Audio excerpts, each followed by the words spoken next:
Hey, it's Rosemary here. How you doing? Now, this morning I had one of those, moments of clarity that appear like it's as if light was switched on after years of creeping around in the dark. It was instantaneous and it was on a subject that I thought I'd conquered previously, but I now realize that there was an even deeper level to it. And it's a concept that I had to be weak or that I have to be weak to tone myself down or to do less so that, God could look so powerful and strong and so on.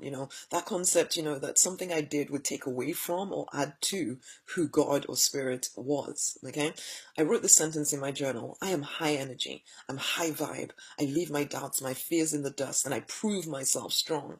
And as I wrote that last bit, I prove myself strong, I kind of sensed this fear inside of me that God would take everything away from me, that he'd strike me dead for thinking that I could be strong without him or anything along those lines, basically. And I heard the voice of some preacher, from long, long ago screeching that, if I'm too proud, then God will cut me down to prove that ultimately he has the final word.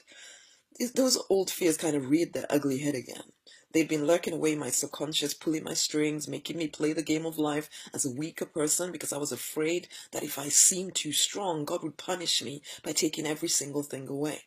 A lot of people think that way. Maybe even you do. And so you go through your days holding back on playing full out because you think that God will be jealous of you if you get too big for your britches and you might get everything taken away from you. Does that sound like God or does that sound like love? Or does it sound like fear?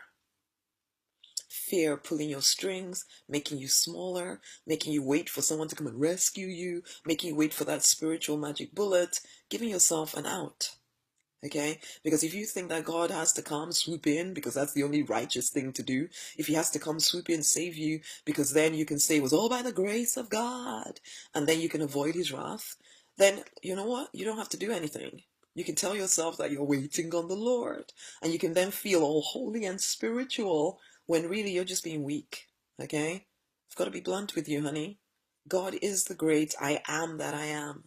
Nothing that you do will take from him or give to him, but it will make a difference to you. Your vision is huge, huger than anyone else's around you. And so it's tempting to play the small game and make yourself sound all holy because it's big, it's scary. Because when you look at what you want out of life, it seems like, oh my gosh, how am I supposed to make that happen? And so you find reasons to stand still and live like a norm. Just stop it. Stop playing small. Take off your limits. Take off any permission you've given yourself to not engage fully with life. It's not your God or your spirit or higher power or source or universe that is holding you back. No, no, no, no, no. It is simply fear. And you don't have to keep obeying fear. Your vision is your permission. If you want it, you can go get it with every fiber in your being. You are created more powerfully than you realize, and you don't have to hold back to prove God strong. Seriously, prove yourself strong. You are created limitless, and that will bring true glory to God to see you being the powerful mofo you are created to be. Aware that you're created in the image of the divine, choosing to be divine as you go about your daily activities. Some may call you proud, but the chances are that they wish they had the courage you did. They wish they could be as released as you are to do the things that you do. So don't listen or worry about that. Prove yourself strong. Go after your vision powerfully. Make the thing happen. It's time to fight for and to deliberately design the life you're born to live because you want to. Honey, it's the mindset of a leader. It's starting on Monday. It's a 10-day boot camp to instill new ways of thinking, of being, so that you do increase your impact and your income as the leader you're born to be. Go over to rosemarynoninite.com/leader mindset. Go and join in, okay? Go and join in right now.